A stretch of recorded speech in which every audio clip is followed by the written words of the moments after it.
The night was quiet, the kind of silence that made you notice every hum and flicker of light in the room.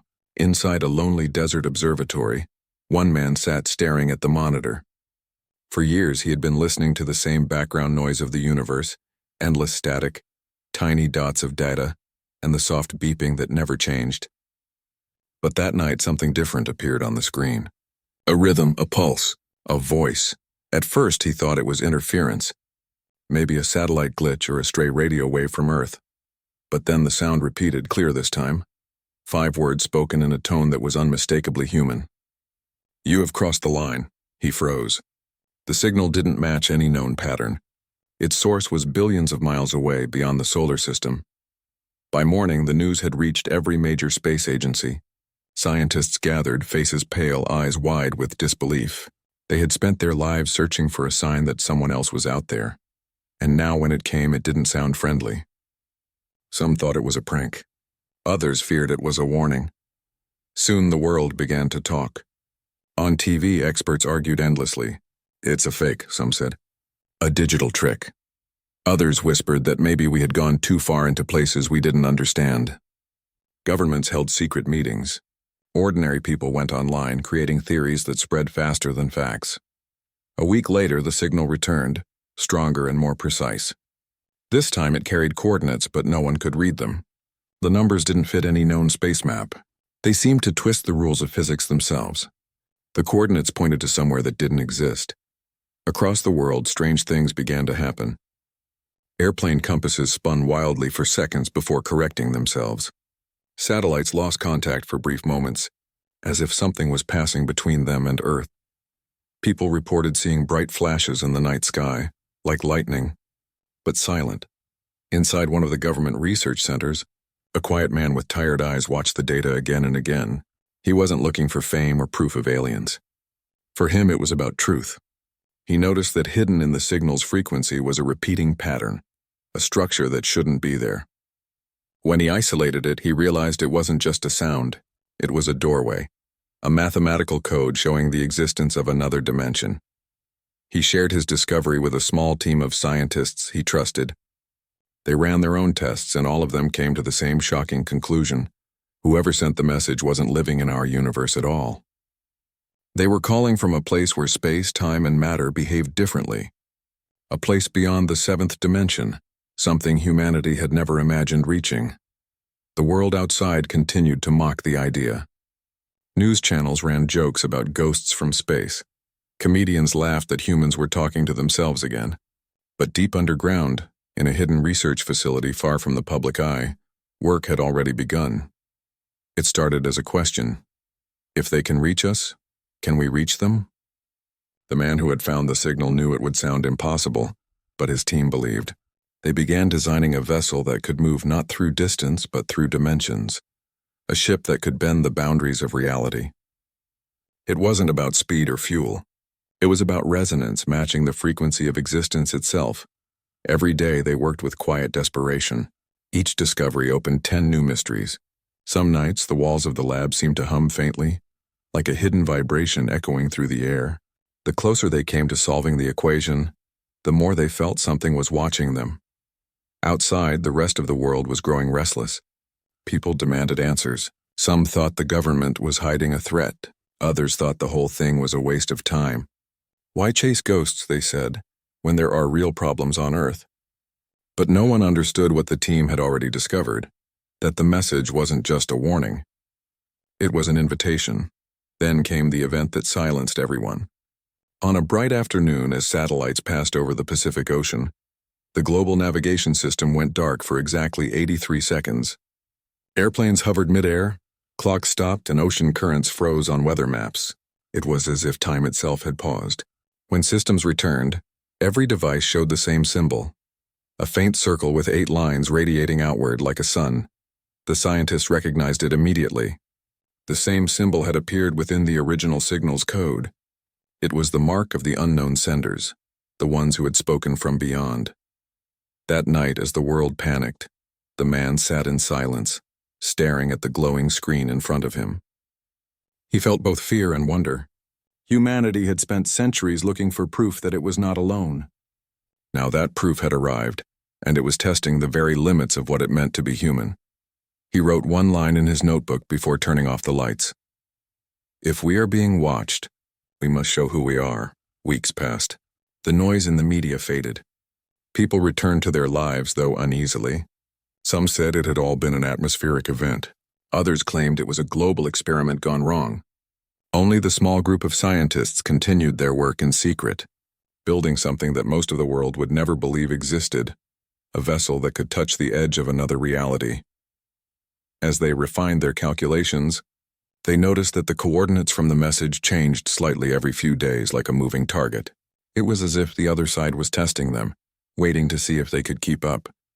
The deeper they looked, the more they realized that their universe was only one layer in a vast, endless structure. And somewhere far beyond those layers, a higher intelligence was watching. Then came the breakthrough. Using a quantum particle chamber, they managed to open a microscopic tear, a window smaller than a grain of sand, into the space between dimensions. Through that window, they saw something that no camera could properly capture. It wasn't darkness or light. It was both, alive, shifting, almost breathing. The room went cold. The instruments started glitching. One of the team members stepped closer, whispering that they could hear faint sounds coming from it. Not words, but emotions, like whispers of curiosity, sadness, and something that felt like disappointment. They shut down the experiment immediately. The readings showed impossible numbers, negative mass, reverse entropy, and time values that didn't exist. It proved that the eighth dimension was real. After that day, no one laughed in the lab anymore. The team stopped talking to the press, stopped reading headlines.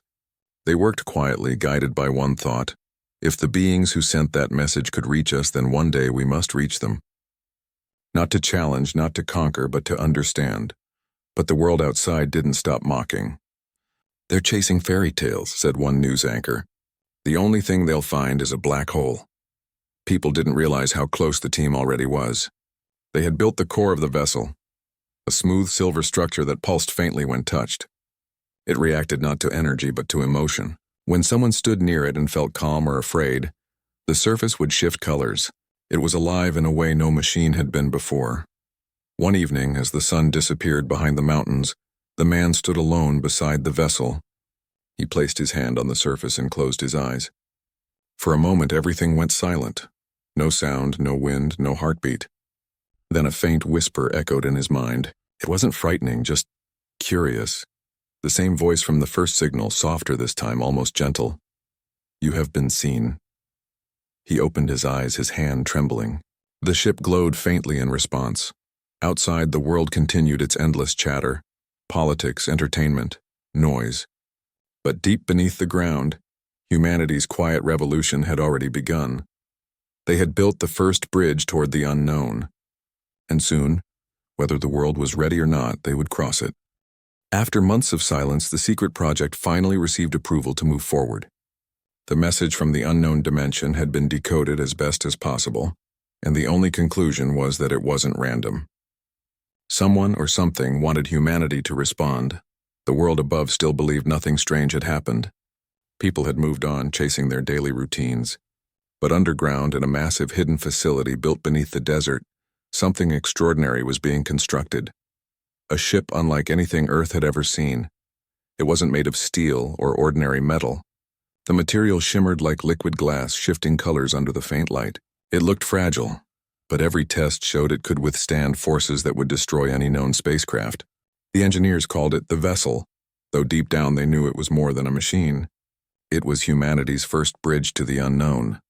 Every day, teams of scientists and technicians worked around the clock. They came from different countries, spoke different languages, and believed in different things. Yet they shared one goal: to understand what lay beyond the seventh dimension.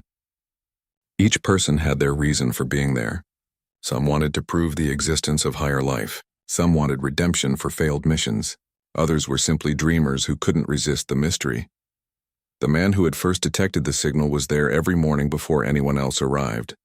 He would walk around the ship quietly, studying its curves, trying to understand the strange harmony in its design. The more he observed it, the more he felt that the ship wasn't just built. It was grown, as if it had a soul waiting to awaken. The project was called Horizon 8, It was the kind of mission that could either change the world or destroy it completely. That uncertainty didn't stop them. They had already come too far to turn back. Each day brought new challenges. The quantum core onto the heart of the ship behaved unpredictably. It would respond to certain emotions, glowing brighter when someone was calm, dimming when tension filled the room. At first, everyone thought it was coincidence, but soon they realized that the ship could somehow sense human feelings. The engineers argued about what that meant. Some said it was reacting to brainwave frequencies. Others believed it was connecting to consciousness itself. Whatever the reason, the vessel was alive in a way that no one could fully explain. The man would often say quietly, "It listens to us. It understands us." His words sounded strange, but those who worked close to the ship could feel it too. A soft hum that changed with their moods, like a heartbeat syncing with theirs. Meanwhile, the outside world had begun to catch rumors of a secret experiment. A few journalists claimed the government was building a time machine or a weapon. Talk shows mocked the idea. A ship that travels through dimensions? One host laughed. Next thing you know, they'll say it runs on human emotions. The audience roared with laughter. Inside the lab, no one was laughing. The pressure grew heavier every day. Funding came with strict deadlines and officials demanded results. Yet the team refused to rush. They knew one mistake could mean disaster. Every calculation, every connection had to be exact. One wrong number and the ship could collapse in on itself. Despite the stress, there were small moments of warmth. The team often ate together in the break room, sharing quiet stories about their families, their dreams, and the lives they'd left behind to work here. Some hadn't seen daylight in weeks, but when they looked at the vessel, glowing faintly in its chamber, it reminded them why they were there. Late one night, a faint vibration shook the floor. Alarms blared for a moment, then stopped. Everyone rushed to the main control room. The vessel was pulsing on its own, slow, steady, like it was breathing. Instruments showed no external power source. The man stared at the readings, speechless. "It's awake," someone whispered. They didn't understand how or why, but the ship had activated itself. It emitted a faint tone, soft but hauntingly beautiful, like distant singing. The vibration resonated in their chests. When they checked the data, they saw something even more incredible. The frequency matched the original signal from the 8th dimension. It was responding to the same beings who had sent the message. From that night onward, everything changed. The project was no longer about building a machine. It was about communication. The ship was a translator, a bridge between realities. But to cross over, they needed to understand one final equation: how to align human consciousness with the vibration of another dimension. Weeks turned into months. Some scientists began to lose patience. They argued about risk, about ethics, about the possibility of never returning. But the man kept reminding them, "If we turn away now, we'll never know what's waiting for us." The government's patience, however, was wearing thin. Officials demanded proof that the project wasn't just wasting billions. They wanted a demonstration. They wanted results. So the team prepared the ship for its first real test, a small-scale activation. The plan was to power the core for 60 seconds and observe how it interacted with local space-time. It sounded simple, but everyone knew it could go very wrong.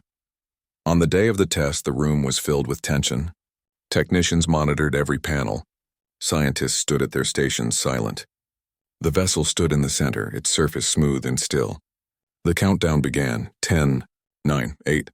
The man closed his eyes and whispered, "Please, let this work." When the timer hit 0, the chamber filled with blinding white light. The air rippled, bending around the ship. Alarms flashed red as readings shot off the charts. But then something unexpected happened. Every system in the facility shut down at once. The lights went out. The sound stopped. For a few seconds, there was complete silence. Then through the thick glass window, they saw it. The ship was no longer there. It hadn't exploded. It hadn't been destroyed. It had vanished. The crew stood frozen, their faces pale in the emergency light. The man's hands trembled as he stared at the empty platform. Then just as suddenly, the vessel reappeared. Its surface looked unchanged, but the readings were impossible. According to the sensors, it had been gone for 2 hours, even though on Earth, only 45 seconds had passed. Something inside the ship had bent time itself. When they opened the chamber, the air felt colder, heavier. There was a faint smell of ozone and the walls seemed to hum with energy. But what truly stunned them was what they found inside the cockpit. Someone, or something, had left a mark. A small glowing symbol was carved into the control panel, the same circle with 8 lines they had seen months earlier. The message was clear. We see you. That night, none of them could sleep. The man sat in the observation room alone, staring at the faint light still pulsing on the vessel's surface. For the first time he felt something deeper than curiosity, a quiet fear mixed with wonder. If these beings could see them, it meant they were being observed every step of the way. He realized they weren't just building a ship. They were being tested. Days later, when the higher officials demanded a report, the man told them only part of the truth. He said the ship had successfully phased out of normal space for a few seconds. He didn't mention the time difference or the mark left inside. Some things were better left unsaid until they understood them. In the weeks that followed, the ship continued to evolve on its own. Its patterns changed, its hum deepened. It began reacting to human presence more strongly. When someone angry approached it, the lights dimmed. When someone calm stood near it, the glow brightened. The team started to believe that the ship wasn't just a vessel. It was a key. And maybe, somewhere beyond their reach, someone was waiting for them to turn it. Despite the exhaustion, the man often stood by the ship late at night. He would rest his hand on its surface and whisper, "We're coming, but we'll come with peace." The ship would pulse once as if it understood. The world outside had no idea what was being prepared deep beneath the desert. People argued, laughed, and doubted. But soon, the day would come when the mocking would stop, when the ship would rise into the sky and vanish into the unseen. And on that day, humanity's story would change forever. The day had finally come when their dream would face its first true test. The vessel stood tall in the center of the launch hangar, glowing faintly like a sleeping giant waiting to wake up. Every inch of it reflected the blue light of the control room around it. Engineers walked quietly, their eyes filled with both fear and wonder. Years of work, sacrifice, and sleepless nights had led to this moment.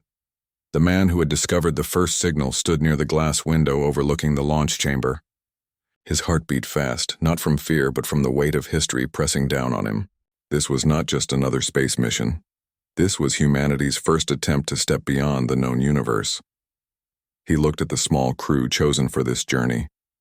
Each of them had trained for months, physically and mentally. They weren't just scientists. They were explorers, ready to go where no one else had ever dared. Each person had left behind a life, families, friends, dreams, all for one purpose: to see what was on the other side. The ship's design was unlike anything built before. It didn't use normal engines or fuel. Its power came from resonance, the ability to vibrate at the same frequency as another dimension. The quantum core at its center pulsed faintly, almost like a living heart. The crew called it the echo. They didn't fully understand how it worked, but they knew it responded to emotion, thought, and focus. As the launch countdown began, the atmosphere grew tense. The air felt thick with unspoken questions. Could they survive crossing into a place no human had ever seen? Would they return? Or would they vanish like the signal that first called them? In the control room, silence fell. The final checks came through. Everything was ready. The man leaned forward and whispered quietly, "Begin sequence." The massive doors above the hangar opened, revealing the dark night sky. The ship rose slowly, surrounded by a halo of white light. It hummed softly, vibrating through the ground, through the air, through everyone's chest. The moment didn't feel like science. It felt sacred, like watching something divine take shape. 3, 2, 1. A flash brighter than lightning filled the sky and the ship vanished without a sound. No explosion, no trace, just an empty space where it had been. For a few long seconds, no one moved. The entire control room stared at the empty radar screen, hearts frozen. Then the readings started coming in. The vessel's signal still existed, but it was no longer in Earth's coordinates. It had gone somewhere else, somewhere no map could track. Inside the ship, the crew opened their eyes, stunned. The view outside wasn't space. There were no stars, no planets, just a vast ocean of shifting colors. The light bent and folded on itself, creating shapes that felt alive. Time didn't seem to move normally. It was as if every second stretched and echoed into eternity. One of the crew whispered, "Where are we?" But there was no answer. The ship's instruments couldn't read anything. Distances made no sense. The compass spun endlessly and clocks stopped ticking. They realized they weren't flying through space, they were inside something else. As they tried to stabilize the ship, the quantum core began to glow brighter. Strange energy patterns appeared on the screen, waves that formed symbols almost like writing. The man's voice came through the comms from the ground, faint and distorted. "You're still receiving me?" "Barely," the pilot replied. "We're not in space. Everything looks alive." Static filled the line, followed by silence. Then for a brief second they heard a voice that wasn't human. It wasn't mechanical either. It was calm, deep and layered, as if thousands of tones spoke at once. "You entered the boundary. You are observed." The crew froze. No one moved. The voice echoed again, this time softer, almost curious. "You carry emotion. You carry creation. Do you understand what you've touched?" No one dared respond. The lights in the cabin dimmed and a faint shimmer appeared outside the window. Shapes began forming in the distance, not solid but made of light and motion. They twisted and changed form as if reading the crew's thoughts. One of the scientists whispered, "They're not beings. They're energy. Living energy." The crew watched as the shapes surrounded the vessel, inspecting it like curious children. They didn't attack or harm. They simply observed. But as they moved closer, the ship's core began to vibrate violently, matching their frequency. The crew felt a strange pull in their minds, flashes of memories, emotions, faces from their pasts. It was as if the dimension itself was reading their souls. Back on Earth, the control room was in chaos. The signal from the ship was unstable. The energy readings were off the charts. Technicians shouted over one another, trying to make sense of the data.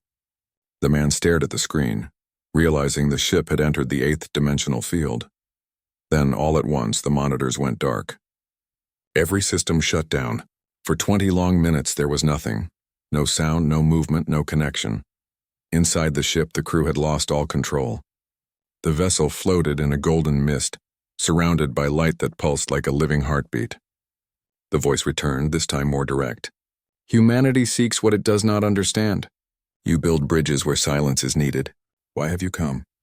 The captain, his voice trembling but steady, replied, "We came to understand. Not to conquer. We wanted to know if we were alone." For a moment everything went still. Then the light around them shifted into deep blue, calm and slow like a wave. The voice answered, "You are not alone, but you are not ready." The ship trembled. The crew felt pressure building, like gravity increasing all around them. They couldn't breathe. The readings went wild. Alarms blared. One of them shouted, "We're being pushed out." The vessel was being expelled from the dimension. Outside, the colors folded inward, collapsing like a closing flower. The captain tried to stabilize the ship, but the force was too strong. Everything went white. In the next moment, they were gone. Back on Earth, a sudden burst of light appeared in the night sky. The observatory cameras picked it up instantly. The vessel had returned, but not in the same place it had launched. It was floating silently above the desert, glowing faintly like a second moon. The man rushed out to the surface as the recovery team surrounded the landing site. When the hatch opened, the crew stepped out one by one, pale and silent. Their eyes looked different, distant, reflective, like they had seen something words couldn't describe. "Where did you go?" the man asked softly. The captain looked at him and whispered, "Everywhere." And nowhere. The ship was examined for weeks. Every inch of it was scanned, studied, tested in, but one mystery remained unsolved. The surface of the vessel now carried markings that weren't there before. Strange patterns etched into the metal, glowing faintly when touched. They weren't human-made. Even more mysterious was the recording from inside the ship. The voice that had spoken to the crew was there, calm, layered, and undeniably intelligent. It repeated a single phrase before the signal ended. "Remember what you are." The scientists tried to translate it mathematically, believing it might contain coordinates or data. But no formula matched. Some began to believe it wasn't meant to be solved. It was meant to be felt. For weeks, the team argued over what to do next. Some wanted to destroy the project, fearing what might happen if they tried again. Others insisted that humanity had just opened the first door to something greater. But the man who had started it all said nothing. He spent most of his time alone in the hangar, sitting quietly beside the vessel. Sometimes he'd place his hand on the surface and the faint light would pulse beneath his palm. It almost felt like the ship was breathing, alive, waiting for something. One evening, as he stood there in the dim light, he whispered, "They didn't destroy us. They warned us." And as if answering, the ship gave one slow pulse of blue light. From that moment, he knew the mission wasn't over. They had crossed the line once, and though the beings from the eighth dimension had sent them back, they had also left a door slightly open. Somewhere beyond the fabric of space and time, something was watching, waiting for humanity to understand the meaning of that final message. Remember what you are. He didn't know when or how, but deep down he felt that one day, and when humanity was ready, they would return. And when they did, the universe would never be the same again. Days turned into nights, and still the research facility glowed with quiet tension.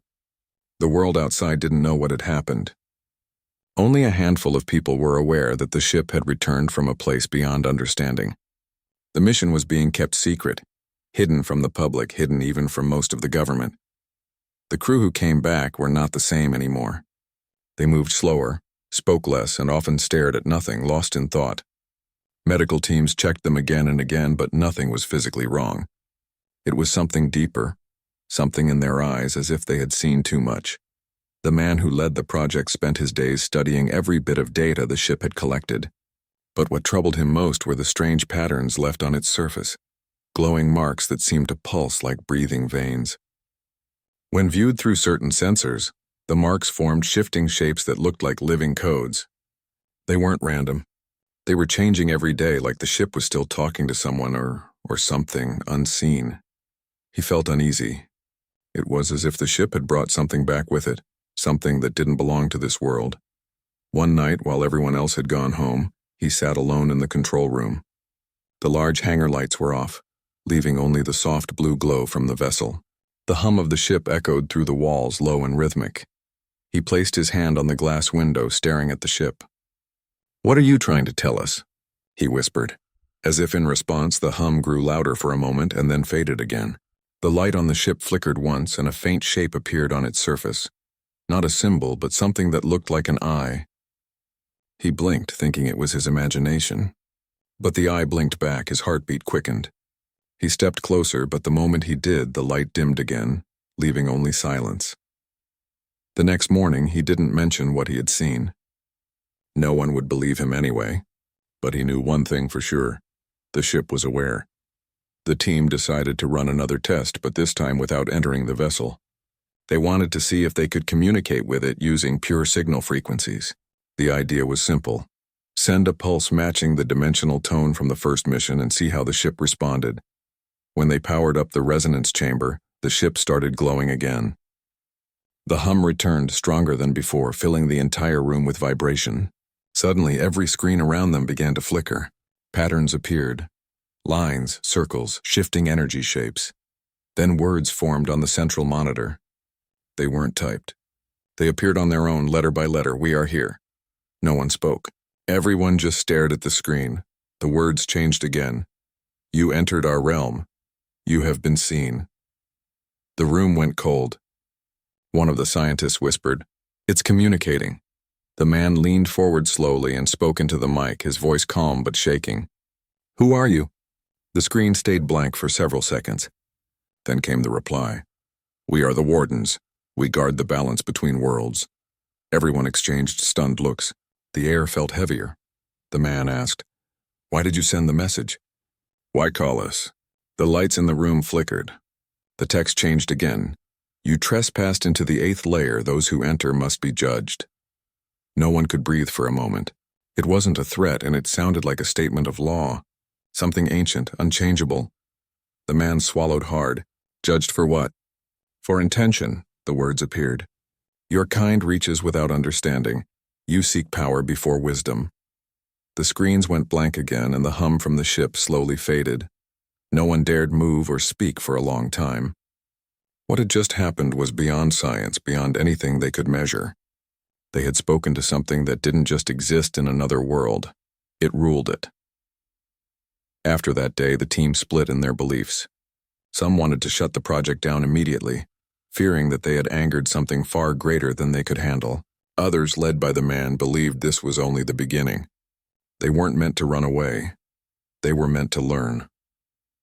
That night he sat again near the ship, his mind filled with questions.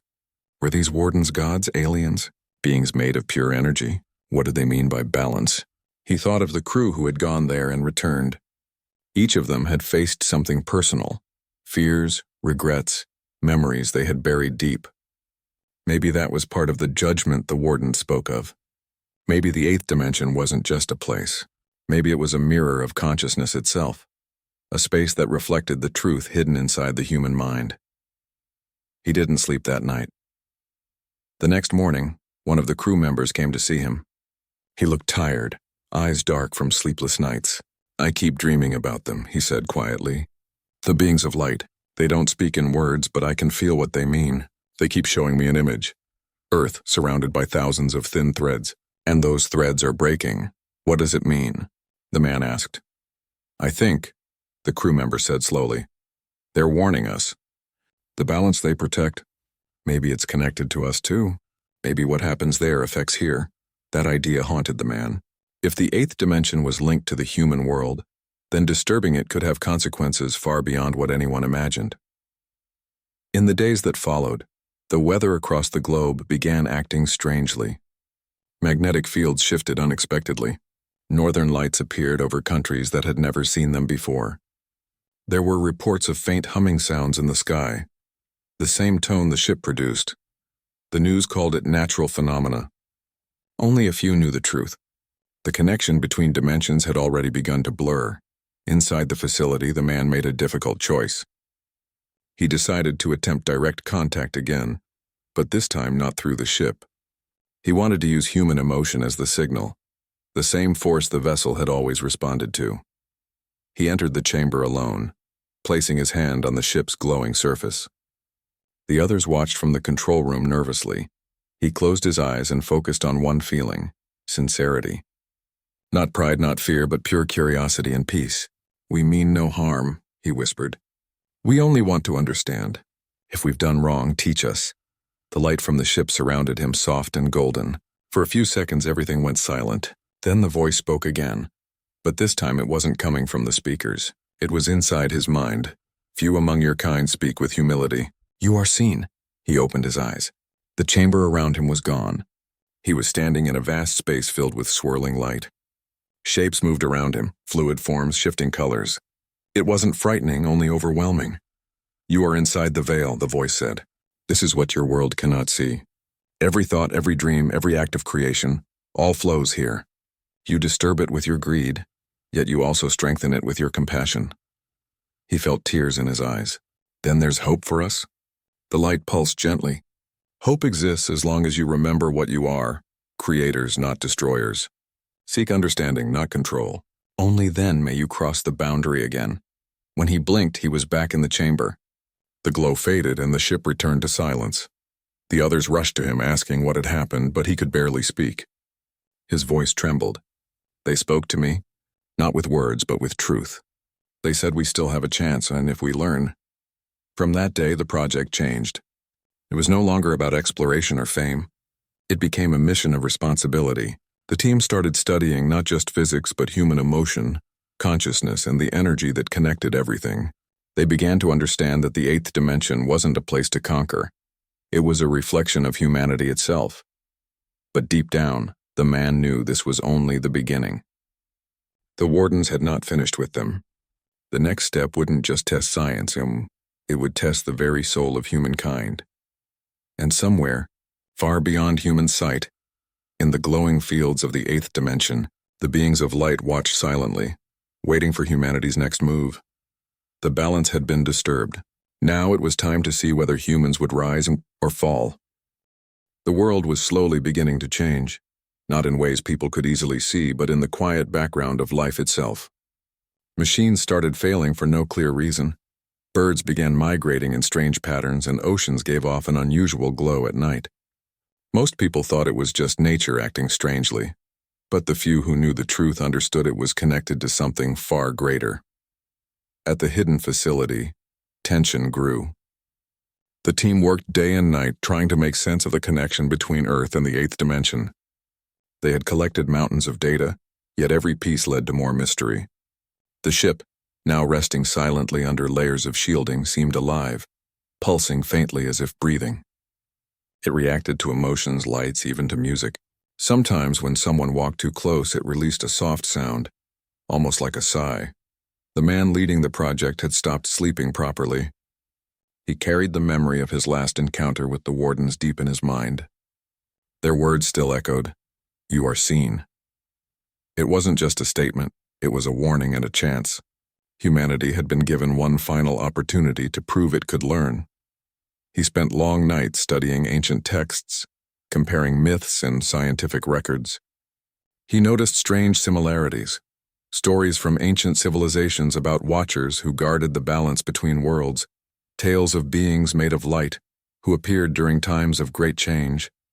It made him wonder, had humanity already been warned before? One evening, while going through the data, he noticed a small energy spike inside the ship. It wasn't large, but it was rhythmic, almost like a heartbeat. When he checked the logs, he realized something shocking. The pulse matched the emotional readings from the people around it. Every time someone nearby felt strong emotion, fear, joy, hope, the ship responded. It wasn't a machine anymore. It was listening. He gathered the team the next morning. "This ship isn't just a vessel," he said quietly. "It's a bridge and a living link between us and them. The eighth dimension reacts to our emotions, our thoughts. What we feel might shape the energy there." The others listened carefully. Some nodded, others looked uneasy. "You mean it can read us?" one asked. He sighed. "No, it feels us. And maybe it mirrors what we truly are." After that, they began a series of emotional resonance tests. They tried different types of energy waves, sound tones, and even human heartbeats recorded during various emotional states. The ship reacted most strongly to hope and compassion. Its glow became brighter, more stable. But when fear or anger filled the room, the light turned dim and chaotic. It was proof. The dimension beyond wasn't just physical, it was emotional. It existed on a level where feelings were energy. One night, a thunderstorm rolled over the facility. The rain hit the roof in heavy waves and lightning flashed through the sky. The man stayed alone with the ship. Watching it glow faintly in the darkness, he whispered, "You said we are seen. Are you still watching us?" The lights flickered. Then a soft hum filled the air, low at first, then rising like a distant song. The screens around the room turned on by themselves. The same ancient patterns appeared, swirling across the displays. Then came the words again. "You have learned." He froze, staring at the screen. "You're here," he said softly. The text changed. "The balance trembles. Your world leans toward shadow. Will you restore it?" He hesitated. "How can we restore it?" The screen flickered. This time, instead of words, an image formed. A vision of Earth surrounded by threads of light, just as the crew member had described earlier. Many of the threads were fraying, some already broken. Each thread, he realized, represented a connection between humans, between life and the dimension beyond. "The balance is built on unity," the words appeared again. "Your kind forgets it," he nodded slowly. "We've been divided for too long," he whispered. "When you divide, you dim," said the voice. "When you understand, you rise." The screen went black again, leaving him in silence. But this time he didn't feel fear. He felt clarity. He understood what the wardens were trying to say. The eighth dimension wasn't threatening humanity. It was reacting to its state. Every act of kindness, every moment of connection made the threads stronger. Every act of greed, hatred, or cruelty made them weaker. The dimension was like a reflection of the collective human soul. He knew what he had to do. The next morning, he called a meeting.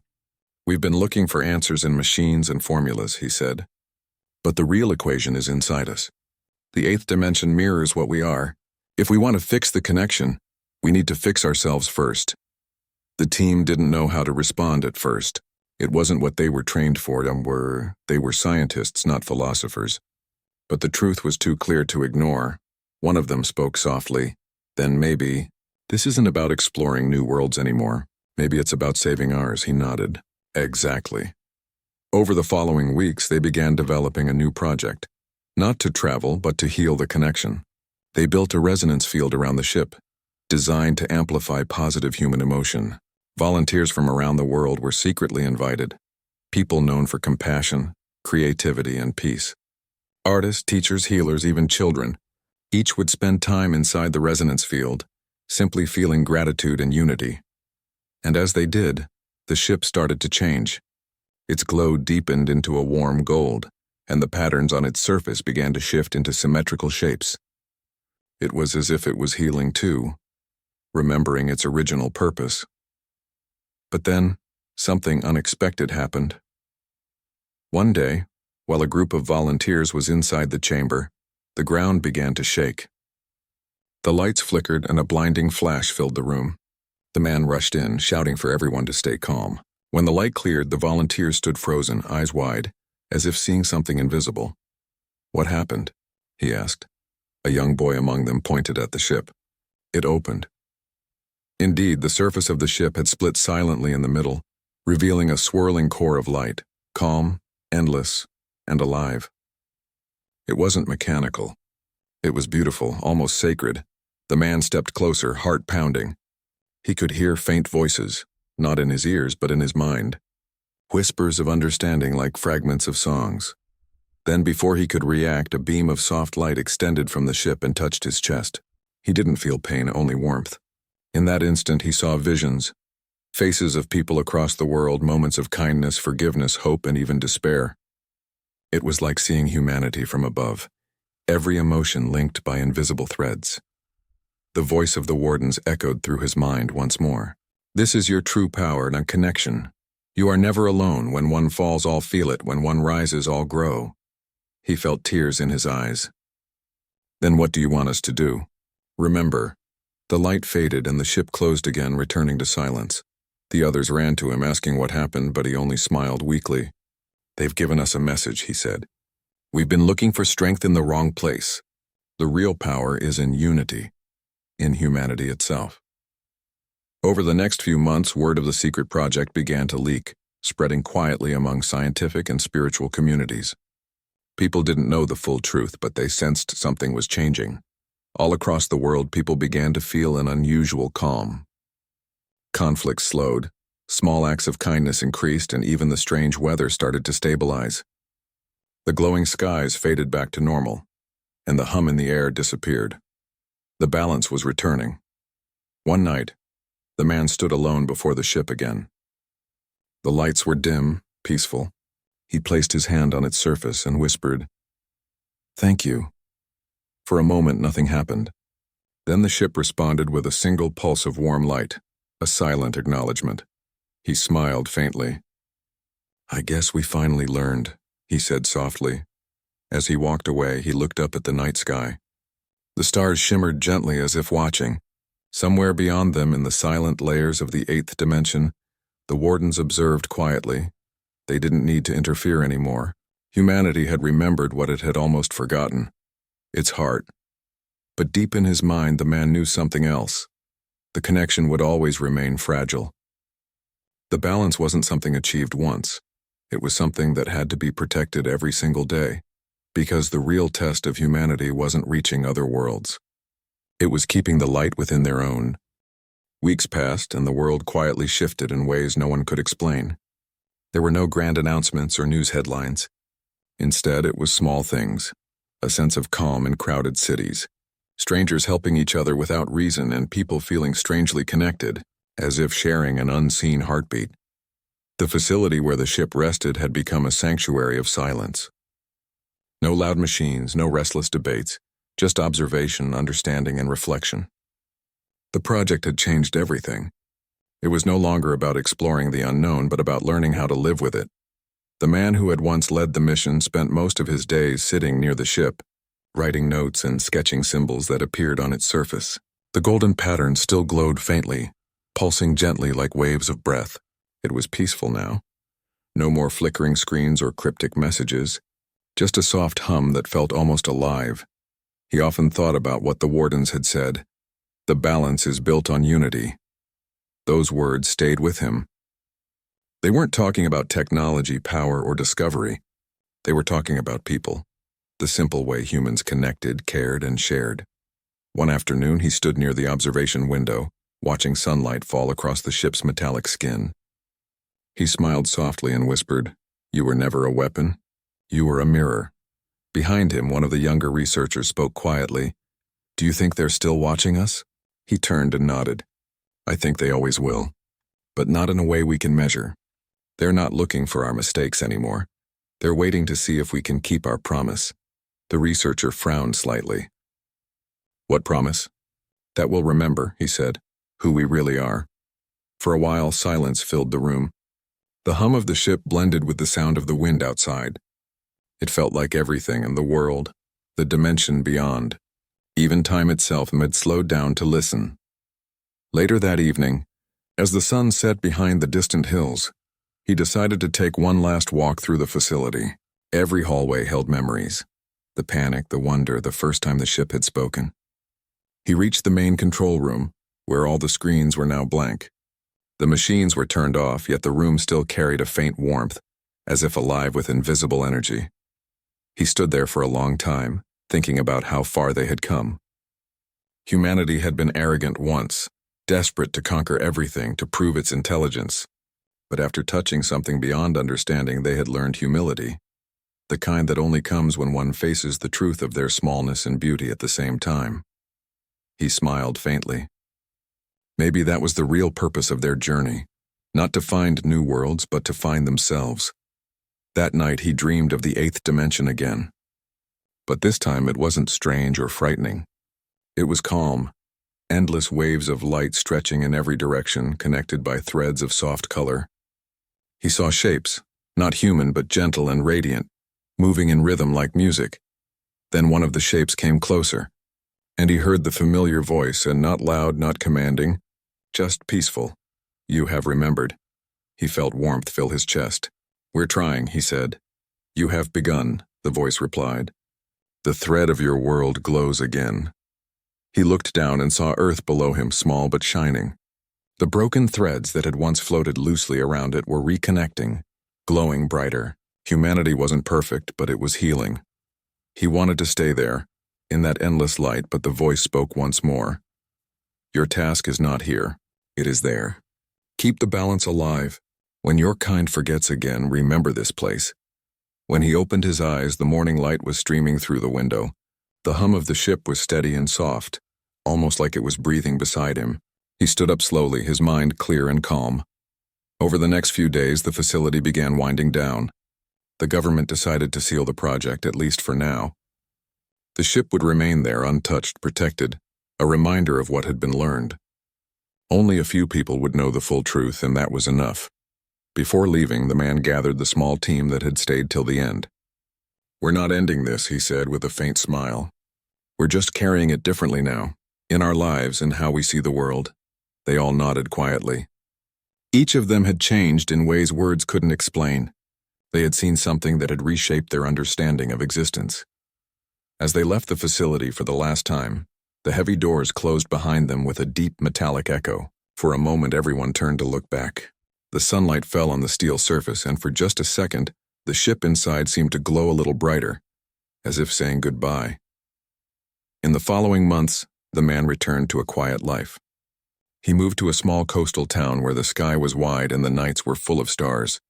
He often sat near the ocean, watching the waves and listening to the rhythm of the wind. It reminded him of the hum of the ship, calm, infinite, alive. Sometimes people would visit him, journalists, students, curious minds, all asking the same question: what really happened out there? He never gave a straight answer. He would just smile and say, "We looked too far outside before we looked inside," and that was enough. One evening, he was sitting on a cliff watching the sunset when he noticed a faint shimmer in the sky. A band of light, like the northern aurora but warmer, golden. It stretched across the horizon for only a few seconds before fading. He smiled, whispering, "You're still there." He closed his eyes, and in the quiet wind he almost thought he could hear them, the faint echo of the warden's voice. Soft as a memory. Balance is not kept by watchers. It is kept by those who remember. He opened his eyes again, and for the first time in years he felt complete peace. Far away, deep in the layers of the 8th dimension, The wardens observed the flow of energy returning to harmony. The chaos that had once spread through the connection was now calm again. The golden threads that linked their realm to the human world pulsed steadily. One of the radiant beings turned toward the field of light, where Earth glowed faintly. "Will they forget again?" one asked. Another voice, older and deeper, replied, "All beings forget, but some learn to remember sooner. This world has begun to awaken." They watched silently as Earth spun slowly, wrapped in threads of soft light, fragile, yet beautiful. The wardens didn't speak again. They didn't need to. The song of balance was playing once more, and somewhere, on that small blue planet, the man stood under the night sky, unaware that every heartbeat, every act of kindness, every small moment of love sent ripples through the invisible threads, strengthening the connection once again.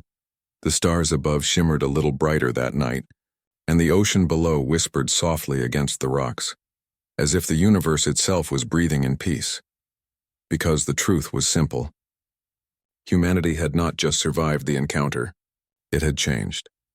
And though they had once mocked the idea of limits, once laughed at the thought of unseen guardians, they now understood something greater, that the real strength of humanity wasn't in reaching the stars, but in remembering why they shined in the first place.